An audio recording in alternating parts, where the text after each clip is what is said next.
मिस्र में जब औरत हामला होती है और जब ये पता लगता है कि हाँ हमल ठहर गया, तो उसकी इतनी ताजीम की जाती है कि उससे कोई काम घर का नहीं लिया जाता।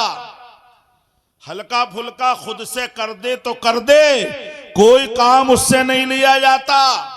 और उससे कहा जाता है कि तुझे सिर्फ कुरान पढ़ना है और नमाज पढ़ना है, नमाज पढ़े जा और कुरान पढ़े जा। उसका असर यह होता है कि जब बच्चा पैदा होता है तो वो सबसे पहले हाफिज कुरान बनाते हैं। मिस्र में एक ड्राइवर भी हाफिज कुरान होता है।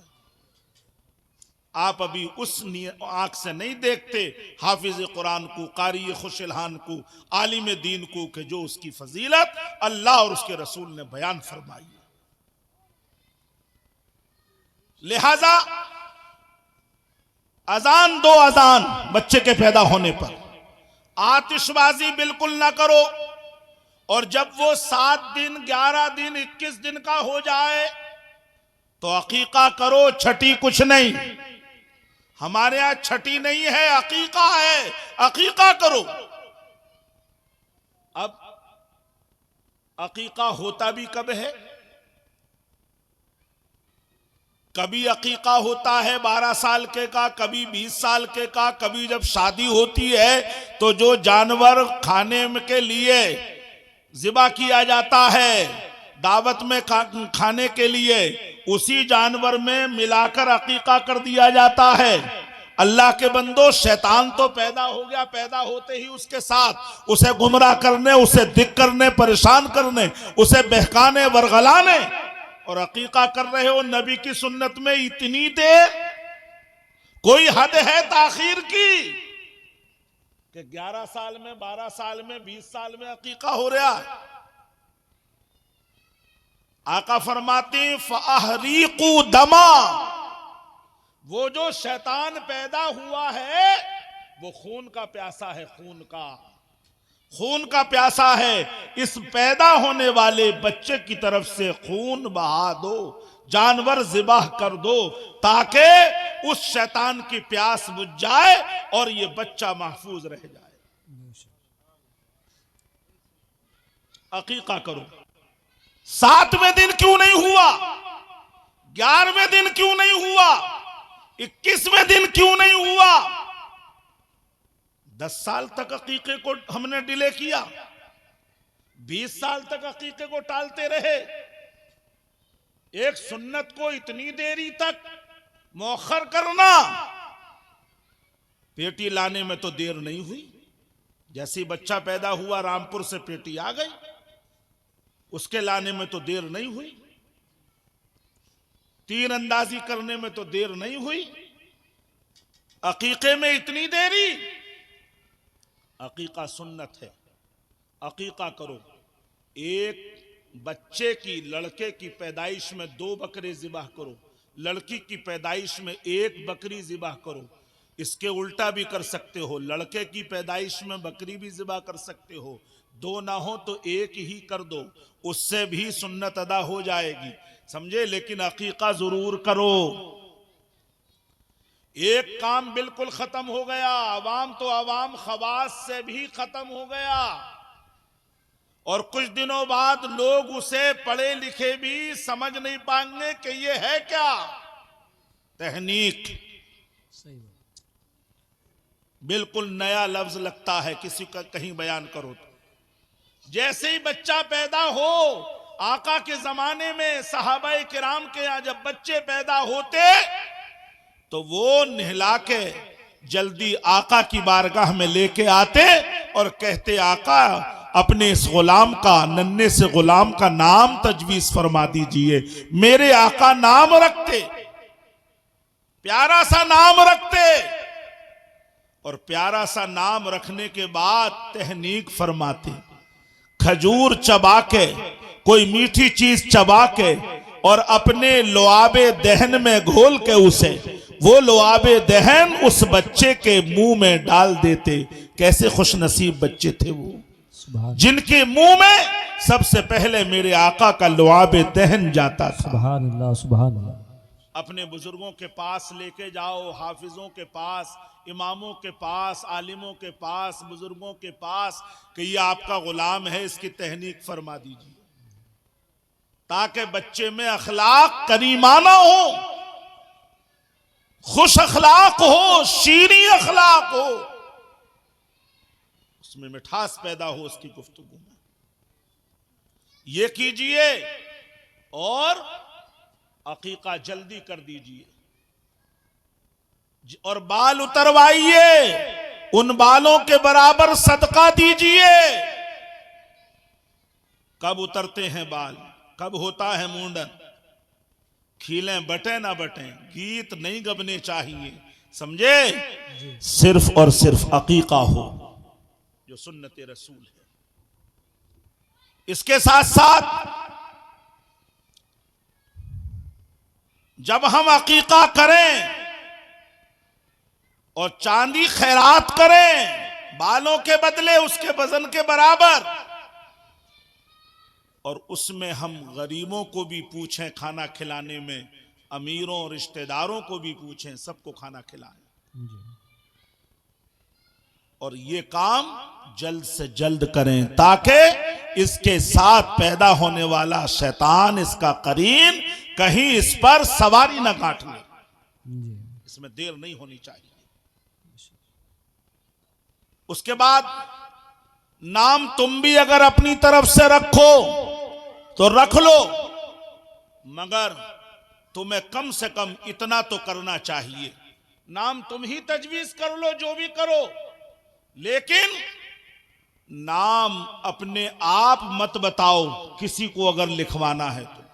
होता क्या है, हमारे यहां जब बच्चे पैदा हुए अस्पताल में, अंदर औरतें हैं, बाहर मर्द हैं, नर्स कह रही है नाम बताओ अपनी बच्ची का, हमें इसका सर्टिफिकेट बनाना है, इसका कागज बनाना, रजिस्टर में नाम दर्ज करना है, इसकी कार्रवाई आगे बढ़ानी है।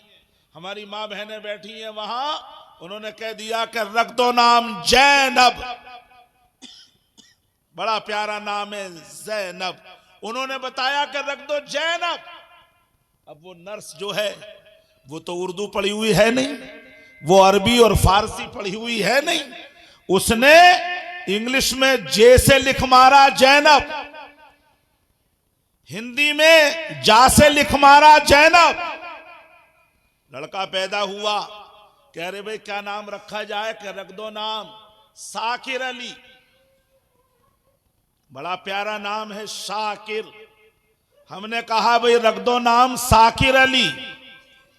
अब उसे क्या पता छोटे सीन का और बड़े शीन का, उसने लिख मारा छोटे सा से साकिर, इंग्लिश में लिख मारा एस के बाद ए, साकिर।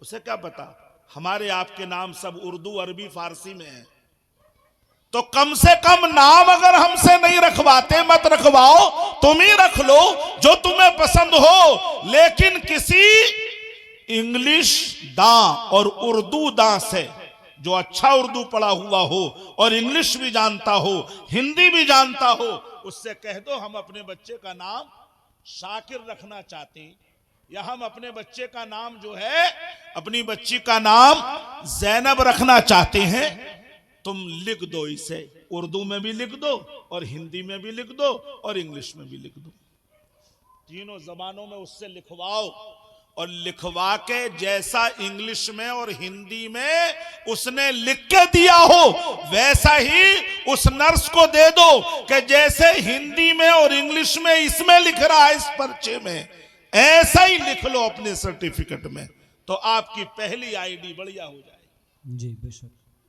अब पहली आईडी बिगड़ गई, उस सर्टिफिकेट को दिखा के आप आधार कार्ड बनवाएंगे, तो आधार कार्ड वाला भी जो है भले से जनसेवा का काम करता, मगर वो भी उजट बैठा। उजट जाहिल में उसे इस माना कर कह रहा हूं कि उर्दू और अरबी वो भी नहीं जानता, इसलिए उजट है। उसने भी, उसमें भी ये सलाहियत नहीं है कि इसे सही कर दे, उसने भी ऐसे ही लिख मारा। कुछ दिनों होशियार हुआ बच्चा तो पहुंच गया कारी साहब की बारगाह में, आप बच्चे को लेके पहुंच गए, कारी साहब ने लिख दिया। अब तक लिखा आ रहा था साकिर, कारी साहब ने लिख दिया शाकिर, सही करके। अब एक आईडी में SH हो गया, एक में खाली S हो गया। अब लिए फिरो, करेक्टर सर्टिफिकेट बनवाना तो फेल, पासपोर्ट बनवाना तो फेल, मारे धारे फिर रहे। हमारी आज भी हम में के हर तीसरे आदमी की आईडी बिगड़ी हुई है, और मुझे पता है इस दर्द का लोगों को। ये सिर्फ और सिर्फ हमारी लापरवाही है कि हम ये समझते हैं कि जो हम बोल रहे हैं वो सही होगा। जरूरी नहीं कि जो हम बोल रहे हैं वो ही सही हो। सही वो होगा जो हमारे बड़े पढ़े लिखे बोल रहे हैं और पढ़े लिखे लिख रहे हैं, वो सही हो। शुरू से उसकी आईडी बढ़िया बनवाइए, ताकि आधार कार्ड, पैन कार्ड और फिर उसके साथ साथ उसका सर्टिफिकेट और जो भी कागज, उसके जन्म प्रमाण पत्र वगैरह जो बने, सब एक से हों, ताकि आपको कल कोई दिक्कत ना आए। जी। आज बहुत लोग मेरे सामने आते हैं, जब हज का पासपोर्ट लेकर आते हैं बनवाने के लिए, तो आधार कार्ड में कुछ है, पहचान पत्र में कुछ है, तो राशन कार्ड में कुछ लिखा पड़ा, खतौनी में कुछ है, खसरा में कुछ है।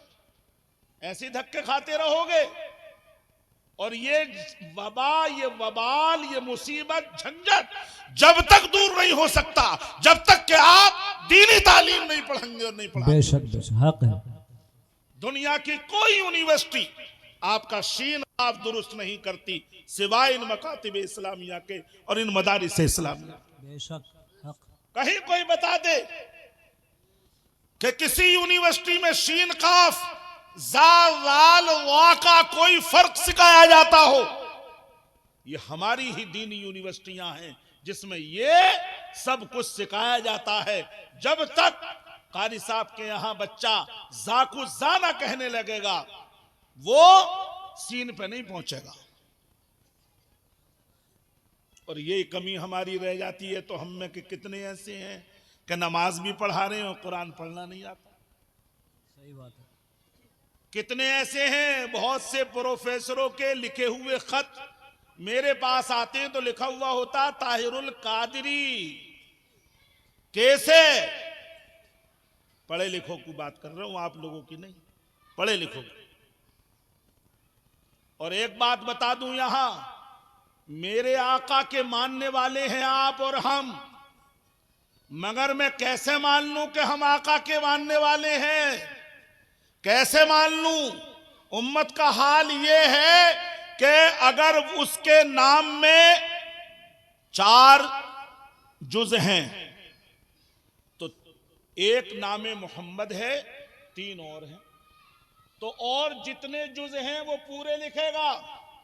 मसलन किसी का नाम है मोहम्मद खालिद रजा सैफी, खालिद पूरा लिखेगा, रजा पूरा लिखेगा, सैफी पूरा लिखेगा, पाशा पूरा लिखेगा, उस्मानी पूरा लिखेगा, शाह पूरा लिखेगा।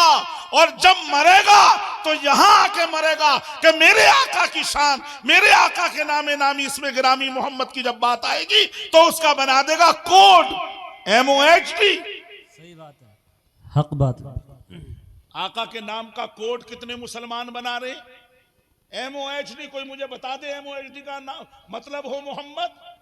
कोई बता दे किसी भी एंगल से MOHD का मतलब मोहम्मद आता हो तो?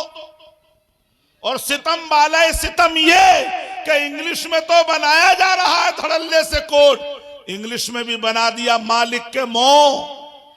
कोई बता दे मुझे मौ का नाम मतलब मोहम्मद आता हो तो?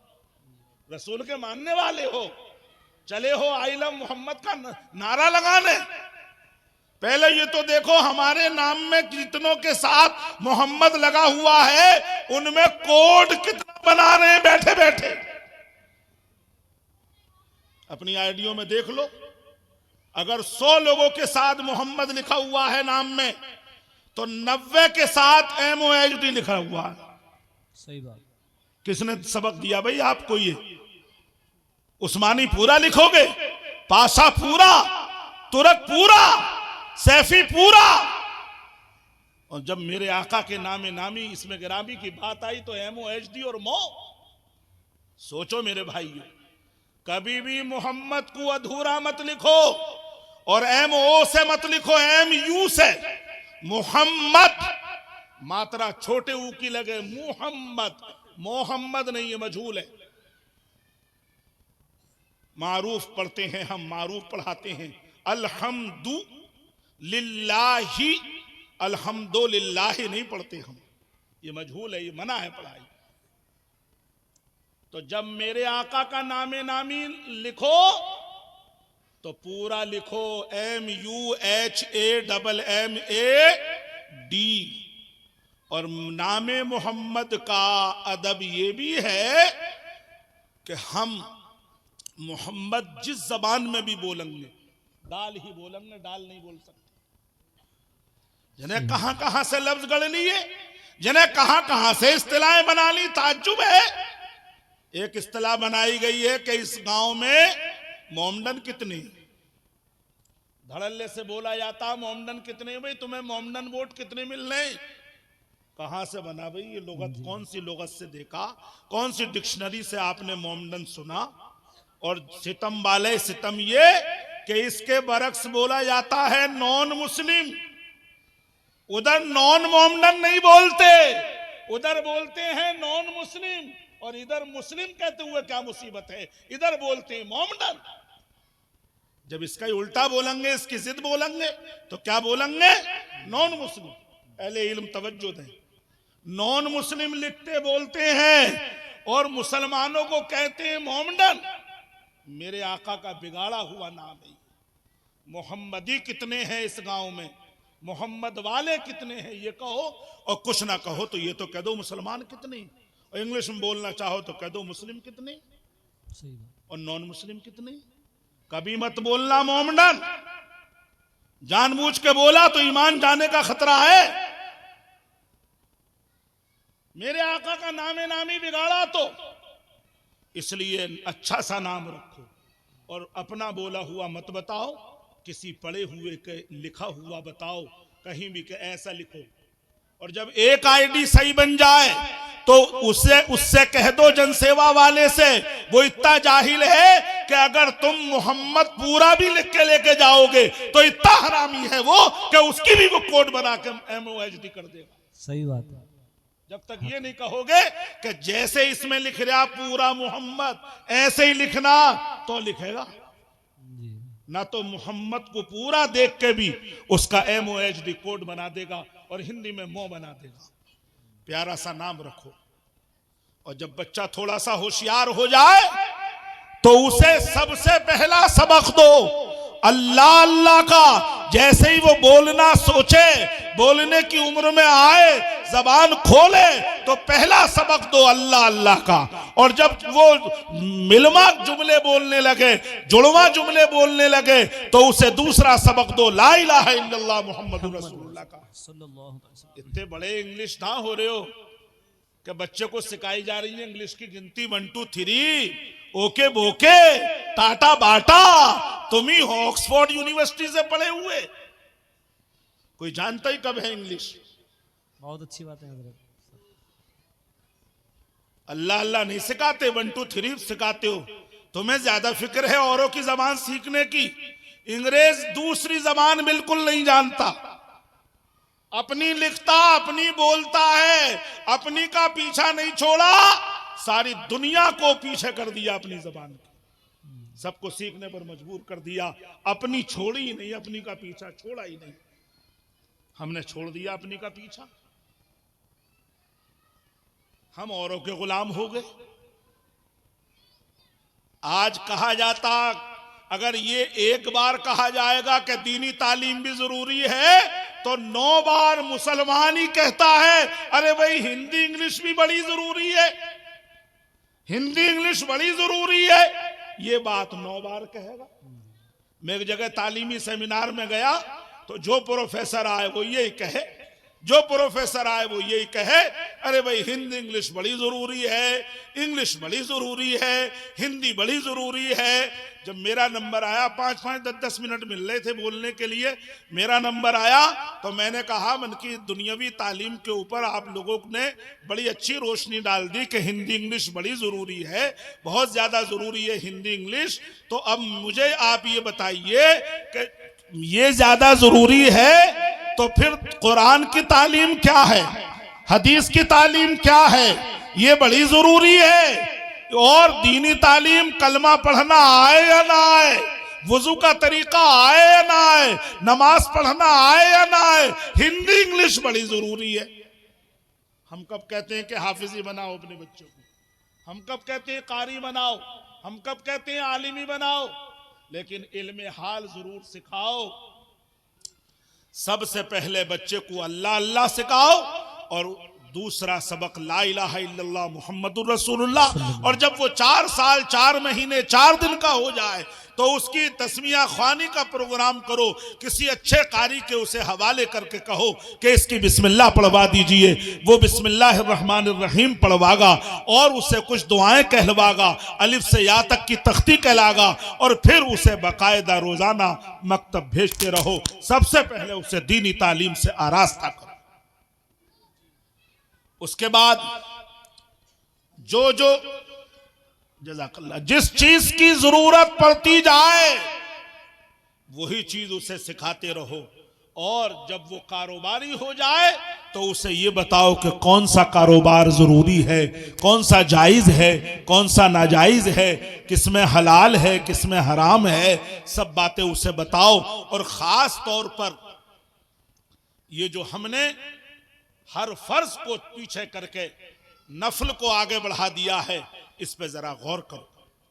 हजरत पूरी 11वीं के महीने गुजर जाते हैं, ये अहले स्टेज मदारिस से जुड़े हुए मेरे भाई हैं, सब पूरा महीना 11वीं का गुजर जाता है। आप भी बच्चियों को पढ़ाते हैं, कहीं हॉस्टल लड़कों का है, कहीं लड़कियों का हॉस्टल है। कोई ये नहीं कहता कि आज 11वीं का पतीला बना है, ये 11वीं का पतीला मैं बजाय यहां रास्ते में बखेरने के मैं कहीं मदरसे में पहुंचा दूं। कोई नहीं कहता, सही बात। कोई नहीं कहता। 11वीं 12वीं के महीने में बहुत कुछ लुटाया जाता है, मगर हकदार को नहीं पहुंचता, किसी गरीब को नहीं पहुंचता, मदरसों का भला नहीं होता। ये कैसी 11वीं है, ये कैसी 12वीं है कि पड़ोसी भूखा है और हमारे यहां 11वीं 12वीं के पतीले लुढ़क रहे हैं। जरा सोचिए, अगर थोड़े पैसे आ गए तो बताशे लिया है छोटे, और ज्यादा बढ़ चढ़ के इमाम साहब ने ऐलान कर दिया पैसे ज्यादा हो गए तो कभी बड़े बताशे ले आओ, और ज्यादा पैसे हो गए कि भाई लड्डू ले आओ, और ज्यादा पैसे हो गए कि पेड़ा ले आओ, और ज्यादा पैसे हो गए कि बर्फी ले आओ। आएगी सबकी शीरीनी ही, क्या हमें ही लौट फेर के खाने का नाम 11वीं है? एक पतीला बना तो घर के लोग खा गए, 2 बने तो मोहल्ले के गली के खा गए, 10 बने तो गांव के खा गए, गरीब को कुछ ना मिला। ये कैसा इस्लाम है कि हज तो करो या मत करो, उम्रे करे जाओ? ये कैसा इस्लाम है? अरे जैसे ही आप मालदार, मालिक निसाब, साहिब इस्तिताअत बनते हैं तो आप पे सबसे पहले हज फर्ज है, उम्रा ना वाजिब है, ना इस तरह से सुन्नत है जैसे यहां से जा रहे हैं। सही बात। सोचिए आप, क्या कभी सहाबा किराम के दौर में ऐसा हुआ कि उनकी औरतें भी बगैर महरम के जाती हों उमरा करने, किसी के भी साथ चल देती हो उमरा करने? शर्म आनी चाहिए मुसलमानों। तुमने अपनी बीवी को उमरा करने किसके साथ कर दिया? तुमने अपनी बहन बेटी को उमरे के लिए किसके साथ कर दिया? क्यों कर दिया? न शादी हुई है उसकी अभी, न वो जिम्मेदार है, न उसके साथ कोई महरम है, उसे तुमने उमरे पे भेज दिया। कैसे बुला लिया अपनी औरत को तुमने हजारों मील के फासले पे गैर आदमी के साथ? किसने तुम्हें इजाजत दी? हज करो या मत करो, हज उसी वक्त फर्ज हो जाता है जो भी आकिल बालिग मुसलमान मर्दो औरत मालिक निसाब साहिब इस्तिताअत जिस उम्र में हो जाए, जिस वक्त हो जाए, उसी वक्त हज फर्ज होता है, उम्रा नहीं। कि उम्रा करिए, हज करो या मत करो, उम्रा कर लो, गलियर शरीफ चले जाओ, नमाज पढ़ो या मत पढ़ो, अजमेर शरीफ चादर चढ़ाई जाओ, नमाज पढ़ो या मत पढ़ो। ये कैसा इस्लाम है? जरा सोचो मेरे भाई। मदरसे में बच्चा जाए ना जाए, स्कूल जरूर जाए, ट्यूशन को जरूर जाए, हिंदी की ट्यूशन अलग करे, इंग्लिश की अलग करे, सुबह को अलग जाए, मदरसे जाए ना जाए, कुरान पढ़े ना पढ़े, हाई स्कूल इंटर बीए जरूर हो जाए, कलमा पढ़ना आए ना आए, हुरूफ तहज्जी पढ़ने आए या ना आए, वो इंजीनियर बन जाए। हम कब कहते हैं कि आप दुनियावी तालीम मत सीखिए? हम ये तो नहीं कहते, लेकिन हम ये कहते हैं कि दीन के बगैर कोई भी चीज आप हासिल कर लें, आप अधूरे ही रह जाएंगे, पूरे नहीं हो सकते। अल्लाह और उसके रसूल की बारगाह में आप कोई मकाम हासिल नहीं कर सकते। बेशक हक। मंडे क्यों हो रहे हैं? वलीमा क्यों नहीं हो रहा? तिरपाल की जगह, नीचे बिस्तर की जगह ली पहले कुर्सियों ने, फिर मेजों ने। अब मेज गायब हो गई, खाली कुर्सी रह गई, और खाली कुर्सी भी गायब हो गई, अब खड़े से ही काम चल रहा। मेरे भाइयों, तुम्हें अपने आका की मोहब्बत ये तो दर्श नहीं देती है। तुम्हारे आका की मोहब्बत का तकाजा तो ये है कि तुम उनकी सुन्नत पर अमल करो, उनकी इताअत करो, उनकी फरमाबरदारी करो। ये है तुम्हारे आका की मोहब्बत का तकाजा। देखिए 10 मिनट रह गए मेरी गुफ्तगू में, हालांकि मुझे पौन घंटा ही बोलना था, मगर अब भी 5 मिनट मेरे बढ़ गए हजरत की वजह से, मगर 1 घंटे से ज्यादा नहीं बढ़ूंगा, क्योंकि शायरों का आपको कलाम भी सुनना है। 10 मिनट में अपनी गुफ्तगू खत्म कर दूं। मैं आपसे गुजारिश करूंगा कि आप जो है मंडा मत कीजिए, वलीमा करिए। आका फरमाते औलिम वलौ बिशातिन, वलीमा कर अगरचे एक ही बकरी का हो। कौन तुम्हें मजबूर कर रहा है कि आप जो है वलीमा मत करो, मंडा करो? कौन मजबूर कर रहा है कि तुम जो है कुर्सी पे ही खाना खिलाओ? कौन मजबूर कर रहा है कि तुम खड़े से खाना खिलाओ? अरे तुमने ऐसी ऐसी बिदअतें राइज कर दी कि खुद तो गुनाह कर ही रहे हो और हमें भी गुनाह में डुबो रहे हो कि हम तो डूबे हैं सनम, तुम्हें भी ले डूबेंगे। अरे क्यों ऐसे काम कर रहे हो? कोई ऐसा काम कर जाओ कि तुम्हें भी सवाब मिले और तुम्हारे करने से हमें भी सवाब मिले। क्या बात है, वाह वाह वाह। तोहफों का नाम क्या क्या रख दिया, शादी को लेकर क्या क्या नाम रख दिया तोहफों का। मंगनी बच्चों को देखने के लिए गए, कई लोग जा रहे हैं अल्लाह के यहाँ भी, हालांकि 10 एकदम मिल जाती, मगर कुछ तो देर लगती है, कुछ तो आजमाया जाता। बेशक। और यहां देर नहीं, 5 दो तो 10 हाथों हाथ, 10 दो तो 20 हाथों हाथ, हाथों हाथ डबल हो रहे हैं। यहां कोई कंपनी, कोई चिट फंड कंपनी ऐसी नहीं, कोई बीमा कंपनी ऐसी नहीं जो हाथों हाथ तुम्हारा धन दुगना कर दे। यहां हाथों हाथ धन दुगना है। लड़की देखने जाओ, 10 दो तो 20 पाओ एकदम, और 20 दो तो 40-50 पाओ एकदम, देरी ना। ये कैसा तोहफा है? ये कैसा हदिया है भाई? इसलिए मेरे भाइयों गौर करो, दीनी तालीम से जुड़ जाओ, दीन से जुड़ जाओ। दीन से जुड़ जाओगे, सब कुछ तुम्हारे ताबे हो जाएगा, तुम्हारी गुलामी की जंजीरें टूट जाएंगी, तुम आका बन जाओगे, शहनशाह बन जाओगे, अपने वक्त के शहनशाह हो जाओगे। तुम सोचो, उम्रे की जगह तुमने हज को छोड़ दिया, हज करो। और सारा पैसा तुम अगर तीजे के खाने में, भत्ती के खाने में, 10वें, 20वें, 40वें के खाने में, कव्वालियों में, तमाशों में, आतिशबाजी में, नाच तमाशों में अगर तुम खर्च कर दोगे तो ज़कात कैसे दोगे? फिर सही बात, सही बात। ज़कात दो, ज़कात उश्र अदा करो। अल्लाह तबारक व तआला पहले तुम्हें 20 दाने देता है, फिर कहता है कि 1 दाना हमें दे दो, हम अपने गरीब बंदों को देंगे। तुम्हारे गरीब भैया बंदों पे लौट जाएगा वो 1 दाना।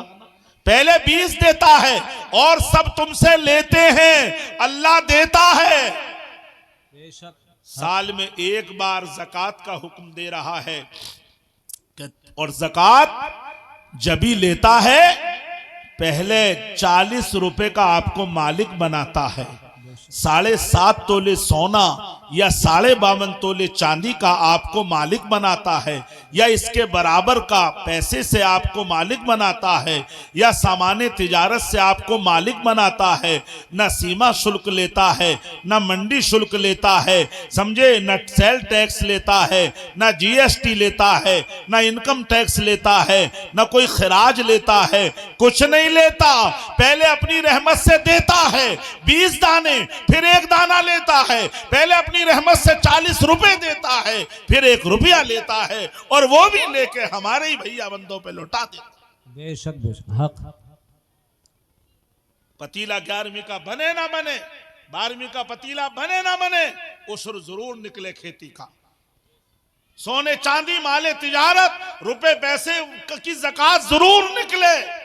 तीजे में खाना हो या ना हो, 10 में 20 में 40 में का खाना हो या ना हो, बरसी का खाना हो या ना हो, मगर तुम्हें जो है ज़कात जरूर देनी है, उस्र जरूर अदा करना है। ये तुमने अपनी मर्जी से, अपनी तबीयत से मुतबादिल कैसे ढूंढ लिए।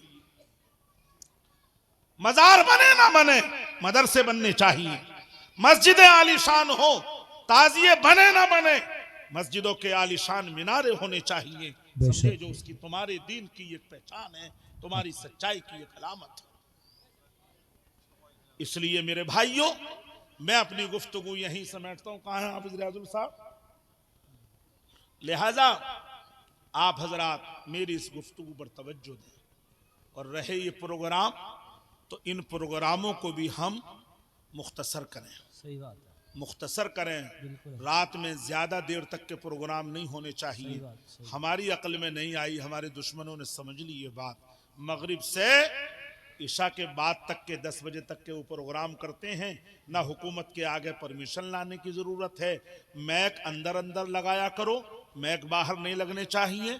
और ये पोस्टर भी जो है ये भी जलसे के छपने नहीं चाहिए। आज मुवासिलाती निज़ाम बहुत है, अपना पैगाम पहुंचाने के लिए आप मोबाइल का इस्तेमाल कीजिए, मोबाइल से खबरें दीजिए, मैक लगा के आप गांव-गांव ऐलान कर दीजिए ज़्यादा से ज़्यादा। मेरे पास फतवा है, अहले स्टेज बैठे हैं, ये पोस्टर छाप के इस तरह से लगाना मना है। जलसों के जो लग रहे हैं मल्टीमीडिया कलरों में बड़े बड़े पोस्टर छप रहे हैं 20-30 साइज के, समझे, ये नाजायज हैं। बरेली शरीफ से भी फतवा है और जामिया नईमिया से भी मेरे पास फतवा है। पोस्टर मत छपवाइए। क्यों ये मना है? कि आपने देखा होगा मकानों के आगे लिखा हुआ कि यहाँ पोस्टर लगाना सख्त मना है। आपने अभी कलर किया अपने मकान का, आप चाहते हैं मेरे मकान पे, मेरी दीवार पे कोई दाग धब्बा ना लगे, आपने पोस्टर लगा दिया, रंग छुड़ा के खत्म हो गया, वो आपकी दीवार में कज पैदा हो गया, रंग खत्म हो गया। एक बात ये कि उसकी दीवार पर हम बिना इजाजत चिपका नहीं सकते। क्या हम इजाजत लेते हैं कहीं के कहीं जो हमने लगा दिए पोस्टर? अब तो दूसरा मुतबादिल है, इसका आसान तरीका है खबर पहुंचाने का। खबर पहुंचाइए और दूसरे कुछ ही दिनों में, 1-2 दिन में ही नोच के नाली में गिर जाता। दीवार के बराबर से ही नीचे नाली है, बच्चे नोच के नाली में फेंक देते हैं। उसी पे अल्लाह का नाम, रसूल का नाम, उस पे मोहम्मद, उसी पे अब्दुल्ला, उसी पे अहमद, उसी पे हसन, उसी पे हुसैन, उसी पे अली, उसी पे उमर, सब लिखा हुआ होता। मत छापिए। किसी को कोई भी स्टेज पे बैठने वाला, कोई नाजिम, कोई जलसे जुलूस कराने वाला पोस्टर छापने की सलाह ना दे किसी को भी। इसकी तौहीन है। बिना इजाजत आप दूसरे की दीवार पे लगा नहीं सकते। कहां से लाओगे अपनी दीवारें हर जगह? हाँ, इसका दूसरा तरीका है, मस्जिद में टांगने के लिए मोटे पट्टे पे कोई चीज छपवा के जिसमें और भी दीन की कोई बात लिखी हो तो लगा दीजिए, उससे भी खबर पहुंच जाएगी, इत्तला पहुंच जाएगी। लेकिन ये दीवारों पे चस्पा करना, इससे जो है तौहीन है, इसकी जो है बेअदबी है। इसलिए इस पर भी आप गौर करें और जल्द से जुलूस को कंट्रोल में लाइए। हमारे बहुत से उलमा ने रात में आना इसीलिए बंद कर दिया ये क्या है कि 2-2 बजे तक 4-4 बजे तक हम लोगों को घेरे बैठे? ये कैसे जलसे हैं?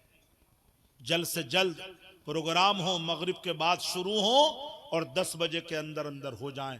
और अब गैरों ने तो इस तरह से प्रोग्राम करना शुरू कर दिए। मौलवी अंसार के पोस्टर आपने लगे हुए देखे होंगे कि वो उनके जो प्रोग्राम कराने वाले हैं वो कहते हैं फला होटल में इतनी नशिस्तें हैं, फला फोन पर मिस कॉल दीजिए आपकी सीट बुक हो जाएगी, फला होटल में आप सुनने आइए। 1 घंटे का खिताब रहेगा, असर से मगरिब तक, मगरिब से इशा तक। हमारे हो रहे हैं 5-5, 6-6 घंटे के। अल्लाह तबारक व तआला मुझे भी और आप हजरात को भी हुस्न अमल की तौफीक रफीक अता फरमाए, शरीयत मुताहरा का पाबंद बनाए, जो हम में कमियां हैं उन कमियों को दूर फरमाए। नारा लगाइए, नाराए तकबीर, नाराए रिसालत, उलमाए अहले सुन्नत। अस्सलामु अलैकुम। आइए बाबे नाज़ शरीफ।